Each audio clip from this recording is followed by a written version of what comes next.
अस्सलाम वालेकुम everyone, this is Miya Akbar. Hope so आप सब लोग ठीक होंगे और मेरी वीडियोस आपको पसंद आ रही होंगी। आज ही हम लोग EC 101 का टॉपिक नंबर 41 करने जा रहे हैं। उम्मीद है कि आपको पिछले सारे लेक्चर्स समझ आए होंगे। तो चलिए जी अपनी वीडियो करते हैं स्टार्ट। टॉपिक 41 है आपके पास वैल्यू ऑफ न्यूट्रिशन। अब जब हम न्यूट्रिशन की बात करते हैं तो हमें पता चला कि जो चाइल्ड की ग्रोथ और डेवलपमेंट होती है उसमें न्यूट्रिशन जो होते हैं ये बहुत अहम रोल प्ले कर रहे होते हैं। बच्चे जो होते हैं अगर हम उनका पॉइंट ऑफ व्यू से देखें तो बच्चों को न्यूट्रिशन फूड की काफ़ी ज़्यादा ज़रूरत होती है, जिसके अंदर हम हाई टेक इनटेक करवाते हैं उन्हें इम्पॉर्टेंट विटामिन्स और मिनरल्स को, लाइक जिसमें सब प्रोटीन्स हो गए, कैल्शियम हो गए। अब ये सारी चीज़ें बच्चों की ग्रोथ और डेवलपमेंट के लिए बहुत इंपॉर्टेंट होती हैं। नेक्स्ट क्वेश्चन आपके पास आता है कि why is nutrition so important in children. अब जब हम बात करते हैं इन्फिनिट या बच्चों की, यानी कि इन्फिनिट और चिल्ड्रन की, तो हमें पता चला कि बहुत सारे बच्चे ऐसे होते हैं जो कि पुअर न्यूट्रिशन की वजह से सफ़र कर रहे होते हैं। अब ये जो सर्वे हुआ था ये अडल्ट के दरमियान हुआ था। अब देखा गया था कि कंपेयर किया गया था बेसिकली इन्फिनिट को और अडल्ट को। देन पता चला कि जो लो न्यूट्रिशन स्टोर है उसमें इन्फिनिट जो है उनके पास लो न्यूट्रिशन स्टोर होता है फॉर फैट्स एंड प्रोटीन। और अगर आप बात करते हो the smaller your child the less reserves of energy they have. इसका मतलब ये हुआ कि वो जो होते हैं वो ओनली कॉप करते हैं अपनी स्टार्वेशन को, और ये शॉर्टन पीरियड ऑफ टाइम होता है। Rapid development in nervous system को अगर देखा जाए तो बच्चे का दिमाग जो होता है वो रैपिडली डेवलप हो रहा होता है, यानी कि लास्ट 4 मंथ के अंदर, प्रेगनेंसी के लास्ट 4 मंथ के अंदर ना बच्चे का दिमाग डेवलप हो जाता है। और ये जो डेवलपमेंट स्टार्ट हो जाती है, हाफ से ज़्यादा डेवलप हो चुका होता है, और ये रहती है फर्स्ट 2 ईयर ऑफ लाइफ तक। अब जो कनेक्शन होता है ना नर्व सेल्स का ब्रेन के साथ, उसमें हम देखते हैं इन 2 सालों तक पहुंचते पहुंचते बच्चे का एक बेहतरीन कनेक्शन डेवलप हो जाता है नर्व सेल्स का उसके ब्रेन के साथ। और इसके लिए बहुत ज़्यादा ज़रूरी होता है आपका गुड न्यूट्रिशन। गुड न्यूट्रिशन होगा तो आप क्या करोगे, बच्चा जो होगा वो अच्छे से डेवलप होगा। टॉपिक 42 आपके पास आता है डिजीज़। अब हम देखते हैं वो रीज़न जिनकी वजह से बच्चे जो होते हैं या अक्सर बच्चे जो होते हैं बीमारी की तरफ जाते हैं। बहुत मेजर रीज़न जो होता है वो अगर देखा जाए ना तो हम देखते हैं कि उनका इम्यून सिस्टम जो होता है, यानी इम्यूनोलॉजिक डिफेंस, वो सही बिल्ट नहीं होया होता। उनके अंदर मुख्तलिफ डिजीज़ आ जाती है, वो उससे फाइट नहीं कर सकते। अब चाहे कि इन्फिनिट के अंदर अगर हम देखें तो वो सिक हो जाते हैं, लाइक वो बीमार हो जाते हैं 9 to 10 टाइम्स अ ईयर। और प्री स्कूल के अंदर देखा जाए तो ये 6 से 7 दफ़ा होता है साल में कि वो बच्चा बीमार रहता है। अब वो कुछ बीमारियां हम यहाँ पे डिस्कस करेंगे। आपके पास आता है रिस्पिरेटरी वायरस। ये एक ऐसा इन्फेक्शन है जो एयरवेज के थ्रू स्प्रेड आउट होता है। इसमें ये इतना सीरियस नहीं होता। इसमें होता क्या है कि जो बच्चे जिनका वीक इम्यून सिस्टम होता है, या आप कह लो कि अंडर 2 ईयर हो, उन वो जो होते हैं ना वो उनके इनफ्लेम हो जाता है लंग्स का, और मतलब उनके लंग्स पे ये असर काफ़ी ज़्यादा कर रहा होता है, जिसके नतीजे में नमूनिया के वो शिकार हो जाते हैं। अब इसके सिम्टम्स क्या हैं? सिम्टम्स आप बीमारियों का याद रखिएगा। कोल्ड लाइक सिम्टम्स हो जाते हैं सच एज रनी नोज, नाक का बहना, नेसल कंजेक्शन हो रहे होते हैं, कफ हो रहा है, मतलब बच्चा कह रहा होता है ना कि उससे सांस नहीं आ रही, खांस रहा है बहुत ज़्यादा, वो इरिटेट हो रहा है, उससे ब्रीदिंग प्रॉब्लम्स हो रही हैं। नेक्स्ट आपके पास आता है जी हैंड, फुट और माउथ की अगर देखे जाए ना तो ये इतनी सीरियस इलनेस नहीं होती। इसमें बच्चा जो होता है ना वो 5 साल की उम्र तक इसका वो शिकार हो जाता है। लाइक इसमें सैलवा आना शुरू हो जाता है हद से ज़्यादा। सिम्टम्स अगर देखें तो फीवर हो जाता है, सोर थ्रोट हो जाती है, पुअर एपेटाइट हो जाती है।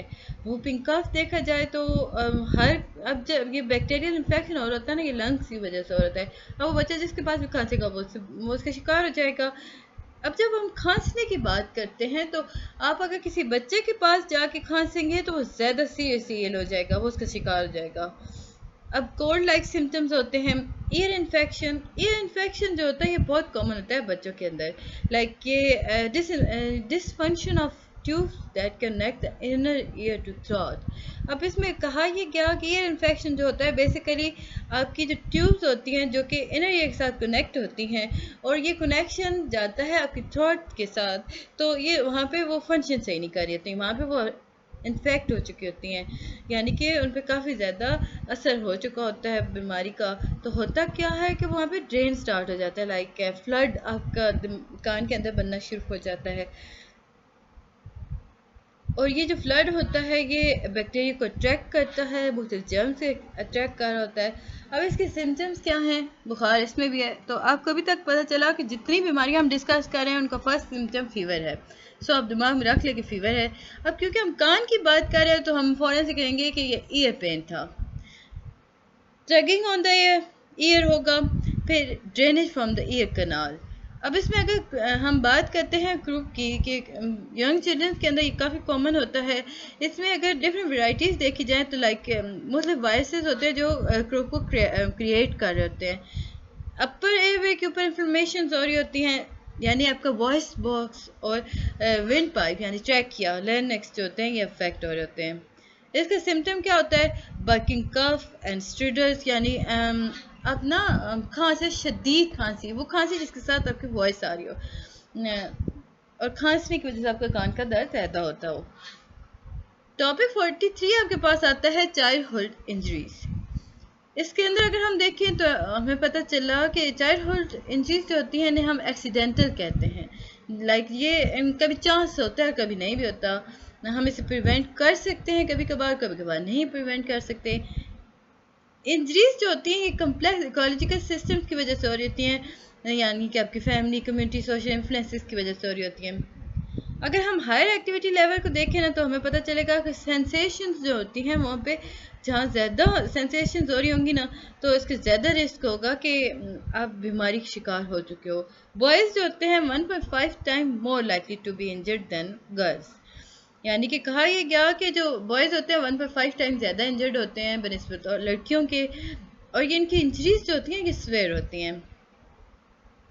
अब आप देखो आपके घर में लड़के शरारती जो होते हैं तो हर जगह बस सर दे होते हैं, कहीं गिर रहे हैं, कहीं क्या हो रहा है, वो तो इंजरीज का शिकार हो रहे हैं। फीमेल जो होती हैं वो बेचारी इतना ज़्यादा नहीं काम करती, मतलब इतना ज़्यादा वो शरारतें नहीं कर रही होती, सो वो बच जाती हैं इंजरीज से।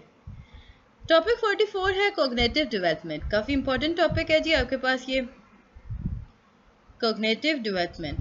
कोग्निटिव डेवलपमेंट बेसिकली आपकी सोचने की एबिलिटी, आपकी समझने की एबिलिटी के बारे में बात करता है। और ये दिया किसने था? जीन पिगेट ने दिया था। इसमें उसने बताया था कि अपनी इस थ्योरी के अंदर यानी कोग्निटिव डेवलपमेंट थ्योरी, इसके अंदर पिगेट ने डिस्क्रिप्शन दी थी यंग चिल्ड्रन की थिंकिंग को लेकर। अब ये वो थिंकिंग है जो डोमिनेट करती है आपके एक्सप्लोरेशंस को। अब ये आप जो चीज़ एक्सप्लोर कर रहे होते हो ना प्री स्कूल मेंटल डेवलपमेंट के अंदर, तो आप जो चीज़ें भी एक्सप्लोर कर रहे होगे ना, पिगेट ने उस सारी चीज़ों के बारे में बात की थी। पिगेट के नज़दीक जो था ना, चिल्ड्रन जो होते हैं, चिल्ड्रन लैंग्वेज जो एक्विजिशन, मतलब चिल्ड्रन लैंग्वेज एक्विजिशन जो होती है वो रिफ्लेक्ट करती है आपकी इमर्जिंग कैपेसिटी को। नेक्स्ट आपके पास इंपॉर्टेंट आता है कि ways to encourage cognitive development. अब तो हमारे पास जो पिगेट ने बताया था ना उसके अकॉर्डिंग चलिए, उसकी थ्योरी के अकॉर्डिंग उसने कहा था बर्थ जो है आप इसमें कह सकते हो talk, read and sing to the child. उसके टॉयज़ को आप उठा लो, आप उसके आसपास बच्चे के गुजारो, बच्चा आपको वो देखेगा उन टॉयज़ को। 3 मंथ ओल्ड होगा तो वो क्या करेगा, आप बच्चे के साथ पीकबू खेलो, उन्हें इंटरेस्टिंग थिंग दो। 6 मंथ के अंदर आप उसे ब्लैंकेट फ्लोर पर डाल के दो और उस पर कहो कि आप इस पर लेट जाओ बच्चे को और आप उसमें या बैठ जाओ, यानी फ्लोर पर आप उसे ब्लैंकेट डाल दो और उसके टॉयज़ और उसके हर चीज़ बाहर रख दो कि वो नीचे बैठ के खेले। 9th मंथ के अंदर आप उन्हें सिखाओ कि कैसे आपने चीज़ों को उठाना है, किस तरह अपनी चीज़ों को, अपने खिलौनों को आपने पकड़ना है, उसे सही रखना है।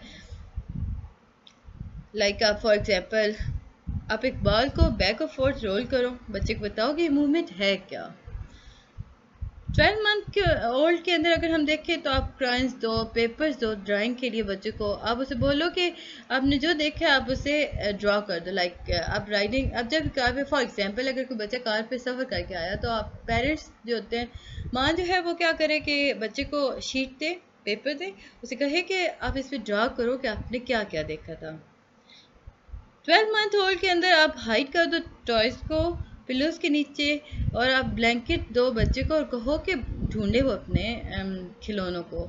2 ईयर ओल्ड के अंदर आप बिल्डिंग ब्लॉक्स टावर बनाना बच्चे को सिखाओ, नॉकिंग देम डाउन, पजल्स दो।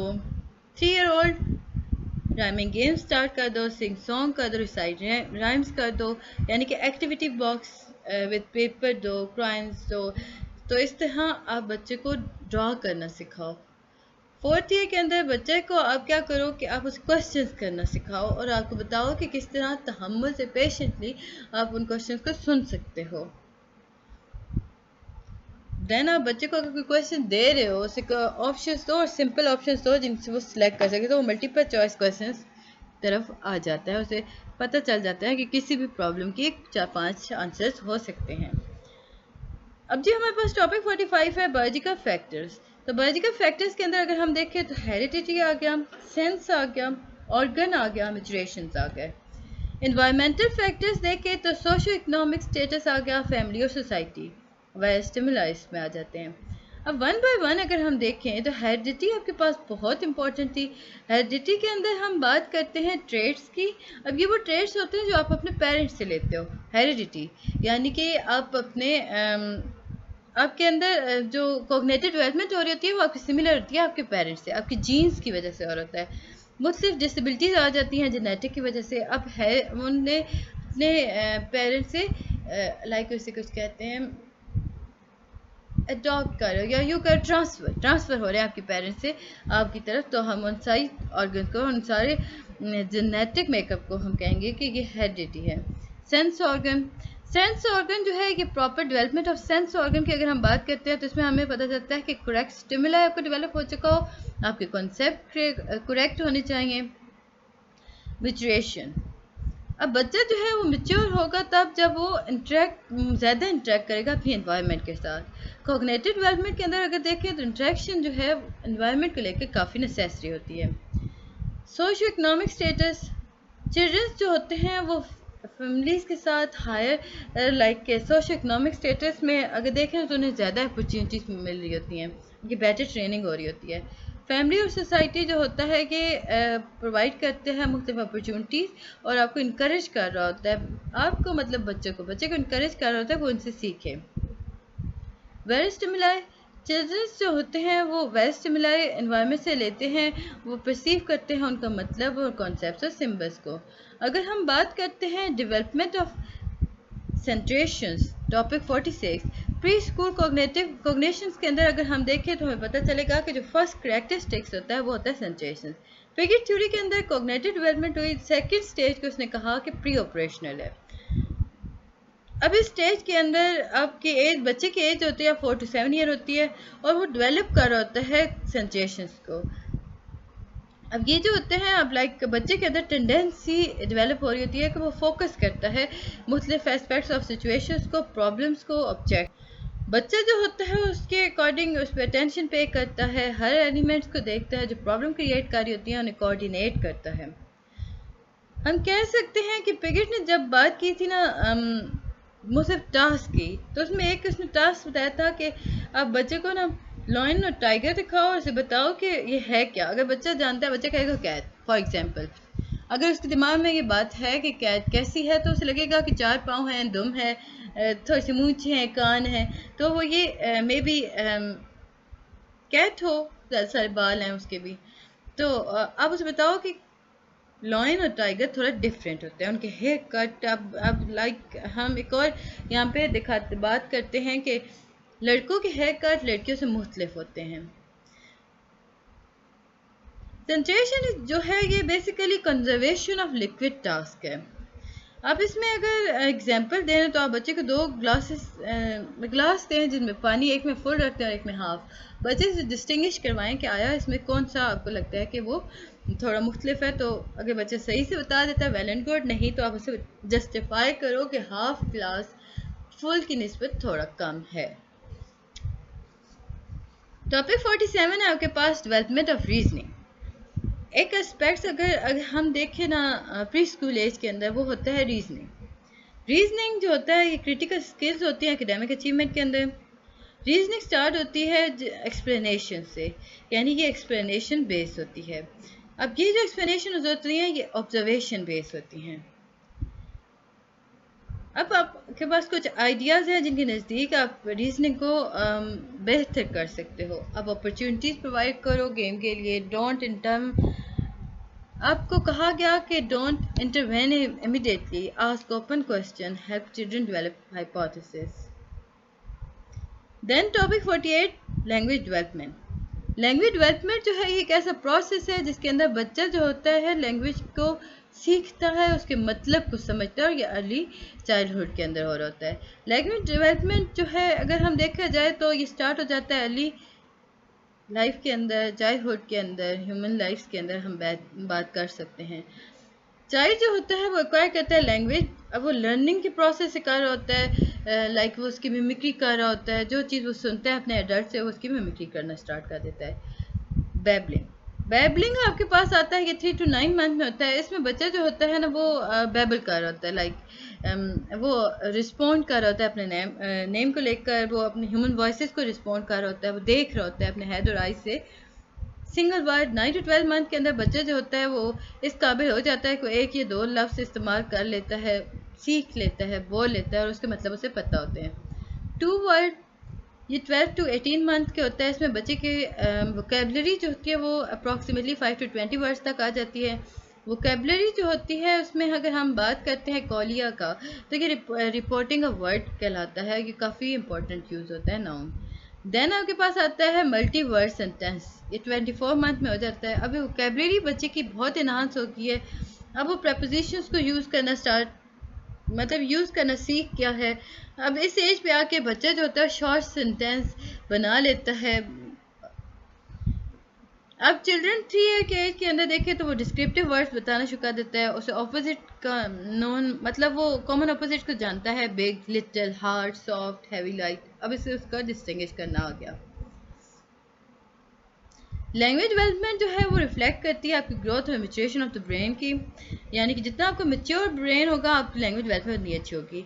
गर्ल्स की अगर देखा जाए ना तो वो फर्स्ट रेट है बनस्बत बॉयज़ का, गर्ल्स जल्दी सीख लेती हैं। बच्चों की टिपिकली जो वोकेबलरी होती है वो 10,000 वर्ड्स की होती है। Topic 49, elements of language development के अंदर अगर हम देखें तो सबसे पहले हम देखते हैं कि लैंग्वेज है क्या। लैंग्वेज बेसिकली एक ऐसी एबिलिटी जिसकी वजह से आप कोई भी लफ्ज़ को बोल सकते हो। अब वो लफ्ज़ लिखा होता है आपके सामने, आप उस लफ्ज़ को बोल सकते हो, उसे हम कहते हैं कि ये लैंग्वेज है। फिनोटिक और फिनोलॉजी, फिनोटिक का मतलब होता है basically scientific systematic study of human speech sound, मतलब वो कैसे अल्फाज प्रोड्यूस हुए, कैसे वो ट्रांसमिट हुए और कैसे रिसीव हुए, ये हम सारे फिनोटिक के अंदर करते हैं। फिनोलॉजी जो होती है ये बेसिकली साउंड की बात करती है, बट ये system of particular human language के अंदर आती है। लाइक डायलेक्ट्स में क्या होता है, अदर लैंग्वेज वेराइटीज़ लाई जाती हैं। मॉर्फोलॉजी, मॉर्फोलॉजी जो होती है ये डील करती है with the structure of word, syntax of complex word. इसमें मुख्तलिफ वर्ड्स यूज़ हो होते हैं। पार्ट्स ऑफ वर्ड्स को हम कहते हैं मॉर्फीम्स। मॉर्फीम्स के अंदर अगर हम देखें तो सेमेंटिक मीनिंग होते हैं, लेक्सिकल मीनिंग्स होते हैं। मॉर्फीम जो होता है वो मिनिमल यूनिट होता है मीनिंग का और ग्रामेटिकल फंक्शन का, सच एज मतलब एक लफ्ज़ आप इस्तेमाल कर लो लाइक डॉग, एक कंप्लीट है ना कि डॉग है, उसकी 4 टांगें होंगी, ये सारे प्रोसेस में बता दिया गया। अब इसमें अगर हम मॉर्फीम को यूज़ करते हैं वह लेके चलते हैं तो इस मीनिंगफुल अंदाज में अगर लेके आएंगे पूरा क्वेश्चन आप कंप्लीट करोगे, पूरी लाइन बताओगे। फिर आपके पास आता है सिंटैक्स। सिंटैक्स जो है ये स्टडी ऑफ सेंटेंस और फ्रेजेस को कहते हैं। अब इसमें देखते हैं कि बच्चा किस तरह मतलब बच्चा जो है वो राइट ऑर्डर में वर्ड को पुट कर रहा है या नहीं, वो कम्युनिकेट अच्छे से कर रहा है या नहीं। सिमेंटिक और प्रैग्मेटिक, सिमेंटिक मोस्टली अगर हम बात करते हैं तो ये इसमें हम मीनिंग ऑफ सेंटेंस बात करते हैं। प्रैग्मेटिक जो है ये ब्रॉडर टर्म है जिसके अंदर हम कॉन्टेक्स्ट ऑफ सेंटेंस की बात करते हैं। अब ये वो कॉन्टेक्स्ट है जो कि कंट्रीब्यूट करता है मीनिंग को। ये देखें आपके पास आ गया एक पूरा स्ट्रक्चर स्पीच का। उम्मीद है कि आपको समझ आ रहा होगा और पसंद भी आ रहा होगा। काइंडली मेरे चैनल को लाइक और सब्सक्राइब जरूर कीजिएगा। वीडियो पसंद आती है तो कमेंट भी किया करें, नहीं समझ आता तो मुझसे पता कर लिया करें। टॉपिक 50, अब हम बात करते हैं रेफरेंशियल लैंग्वेज डेवलपमेंट की। बच्चे जो होते हैं, अगर हम उनके फर्स्ट वर्ड को देखें तो वो फर्स्ट बर्थ के बाद अगर देखा जाए ना तो वेरी करता है 8 to 18 मंथ। 8 to 18 मंथ के अंदर बच्चा बोलना पहला लफ्ज सीख ही लेता है, बोल ही लेता है। डिफरेंशियल लैंग्वेज डेवलपमेंट को अगर देखा जाए तो ये चाहे वोकेबलरी के अंदर पाई जाती है, इसमें बच्चे ये इसमें वर्ड्स कंसिस्ट किए जाते हैं किसी भी ऑब्जेक्ट के। लाइक आप एक लैंग्वेज डेवलपमेंट के अंदर देखो तो एक स्टाइल होता है जिसके अंदर बच्चा जो पहला लफ्ज़ सुनता है वही बोलता है, यानी जो अल्फाज आप उसके सामने बार बार बोल रहे होते हो ना, वही बच्चा उस चीज़ को अडॉप्ट कर लेता है। देन फर्दर आपको कहा गया कि इसमें सिंगल वर्ड यूज़ होते हैं, आप इसमें बिल्ड कर सकते हो लॉन्गर फ्रेजेस को। फॉर एग्जांपल अगर आप अपने छोटे बच्चे को दिखाते हो ना कैट और आप उसे बोलते हो कैट, तो वो रिस्पॉन्ड करेगा something like yes it's a cat, meow, look how fuzzy it is. आप ये सारी बातें उसे कहोगे ना तो बच्चे इनमें से कोई ना कोई लफ्ज़ अडॉप्ट कर लेगा। लाइक वो कैट को देखे म्याऊ करना शुरू कर देगा, तो भाई वो बोलेगा कि cat, yes it is cat. तो ये था जी टॉपिक 50। उम्मीद है कि आपको समझ आया होगा। मिलते हैं नेक्स्ट वीडियो में, तब तक के लिए अल्लाह हाफिज़।